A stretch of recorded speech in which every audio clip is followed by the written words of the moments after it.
what we'll do.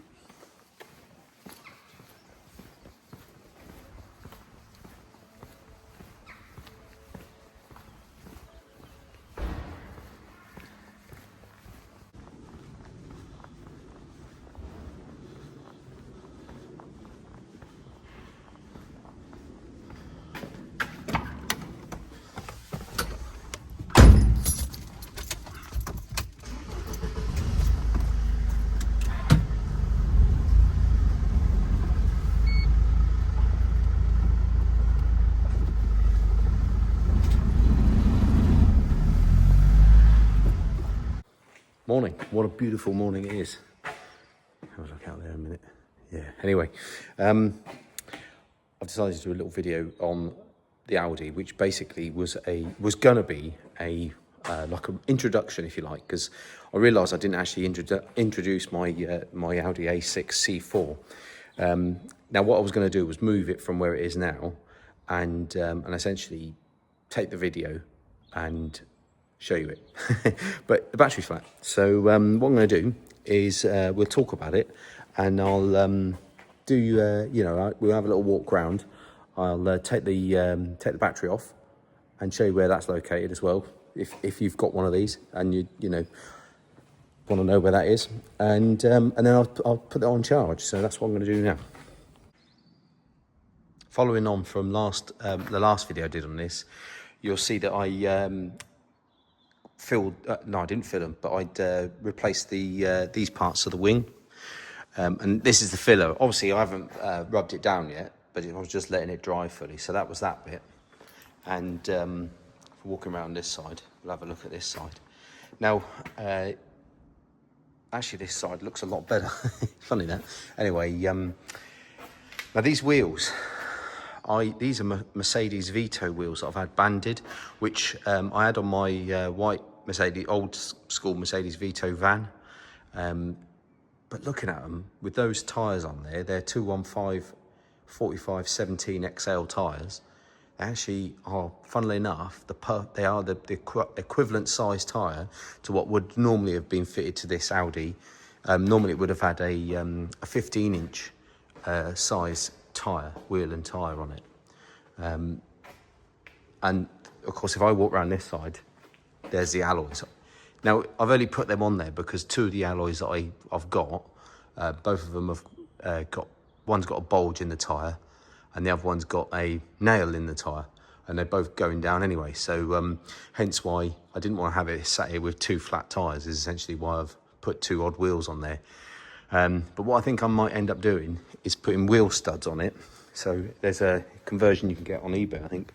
Put wheel studs on and then run it with the steel wheels, because it's got a bit of a better stance with them, in my mind. But yeah, anyway, I got this. This basically was given to me, and it came from the father-in-law, and essentially I'm the third owner of it. He was the second owner, and he'd done sort of the majority of the miles with it, but we got it at about 280,000 miles. It's now up to 335,000 miles, and the engine has never been taken apart. It's never been split. It's it's never had a clutch in it. It's just had maintenance, and it's incredible. When I first got involved with the engine that's in this, is a Volkswagen 5-cylinder diesel, 2.5 diesel, TDI. I wasn't all that keen on them because they've got basically a belt that runs the fuel pump and a belt that runs the cam belt or the timing belt at the front of the engine. But I've done the front belt, not the back belt or the fuel pump belt, and strangely enough, it's been brilliant. And the beauty of this is you can see it, whereas because I used to work on lorries and things like that, and it was an MAN agent. Anyway, they used to do Volkswagen vans, and so the LT35 and the Volkswagen Transporter, they had this version of engine in there, and those particular vans were brilliant. But I just used to shudder at the fact of having to do the timing belt on the fuel pump, all like either scrunched up inside or underneath a small bonnet. But this, it seems to be laid out a lot better, which is great. So anyway, what I'm going to do now is I'm going to, in my Sunday best as well, I might add, basically I'm going to whip the back seat off, get the battery out, and then I'm going to put it in the back of my van, ready for me to go and charge it up. So what I'm going to do is I'm going to place you in the car, and you'll see me back in and again in a minute.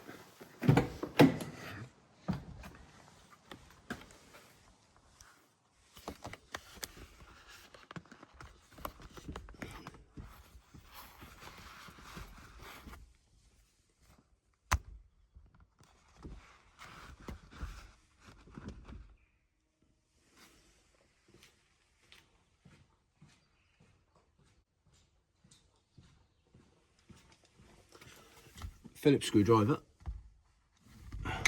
socket rail. I use quarter drive quite a lot actually, because I just like it on small stuff. Long extension and a quarter drive ratchet. I do love snap-on tools, and they are very expensive, but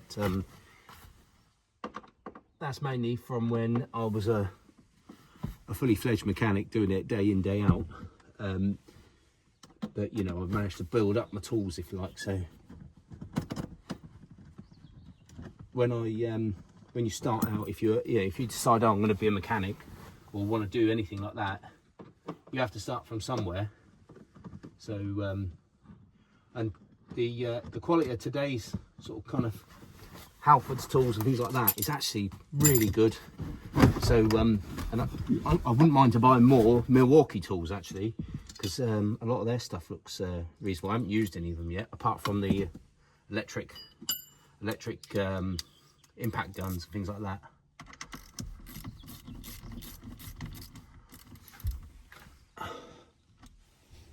Turn you around a bit.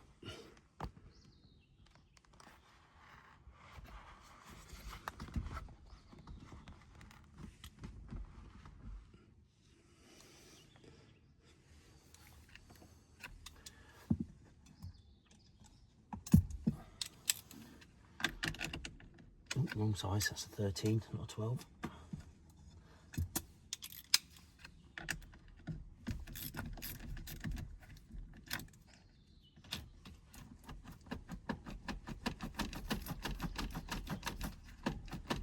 There she goes.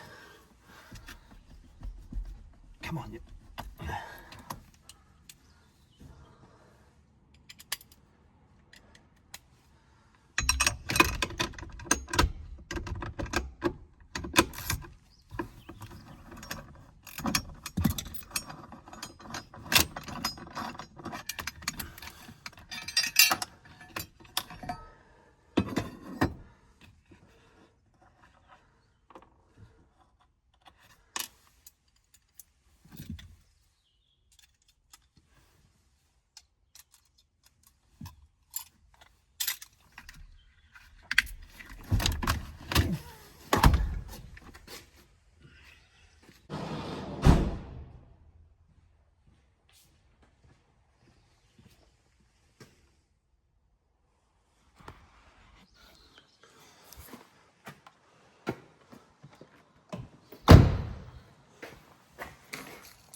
So I'm going to put, I've actually got, I'll show you actually.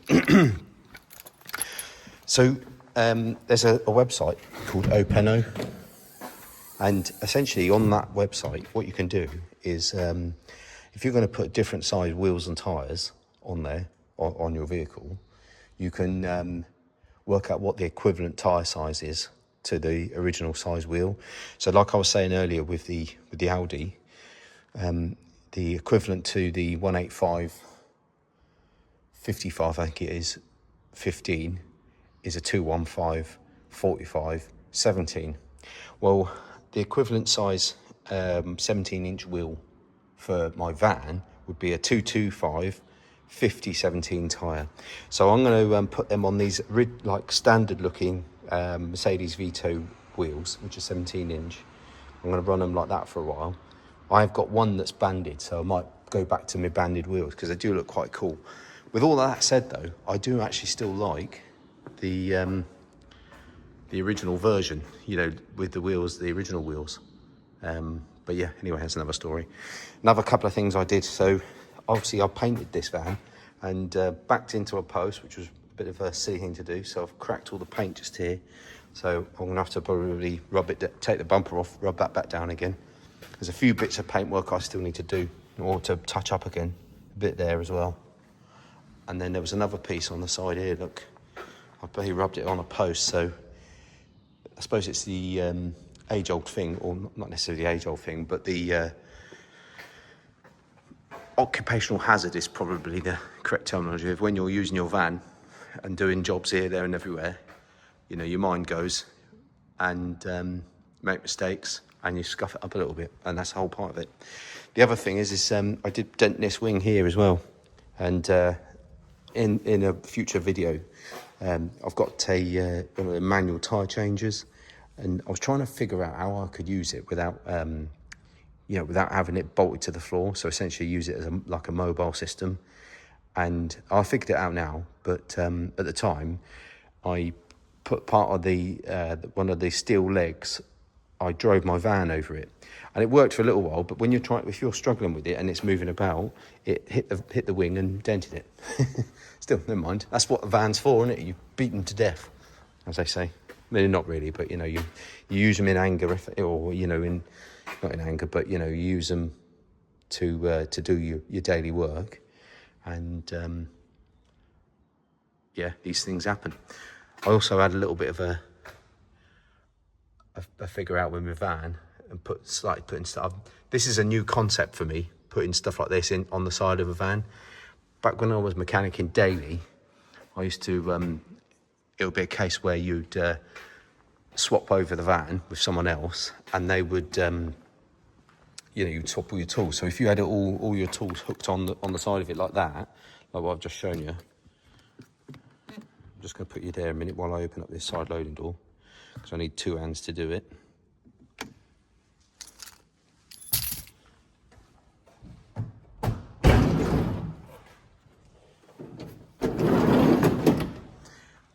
Yeah, so if you had it set up like this, you'd have to move them every time when you're, you know, swapping over your call out week, if you like. So it's nice. It's nice to have things laid out so that you can just go to them, which is how I want to carry on with things. Put my airlines up here. It doesn't actually look that bad, or that tidy rather. In a future video, also, I want to learn how to TIG weld. So I'm going to build a like a framework so that this three-quarter drive socket set will just slot in just in here like that. And the other thing I want to do with this van is have a vise. So make a little. I've got a piece of wood and a small vise that would either slide out or hinge down, something like that, so that I can work. Yeah, use my vise basically. So essentially this is like my little mobile workshop, which is really handy for when you go dirt biking as well, because it's actually just the right size for the KTM. So one motorbike, you'll just get straight in there. You've got all your tools. I noticed one of the chaps that when I was walking around the dirt bike track, you know, in the paddock, he had all his tools all like set up on the side, which I thought that's quite a good idea. So that wasn't what made me decide to do it, because I'd already had mine set up as well, but I just changed mine a little bit so that I had like the spanners on the front there, as you saw, and you know, got these saws set there and bits and bobs like that. And of course everything is in my snap-on toolbox, which funnily enough I bought that second hand. You know, anyway, thanks for watching, and like and subscribe for future videos. Right, I'm going to put the battery on charge. I'm in my little outside shed, which is like doubles up as an art room. We've got this steel chainsaw, which I'm going to clean up, sharpen it, which I'll show you, not today though, in a later video. Right, let's get this on there.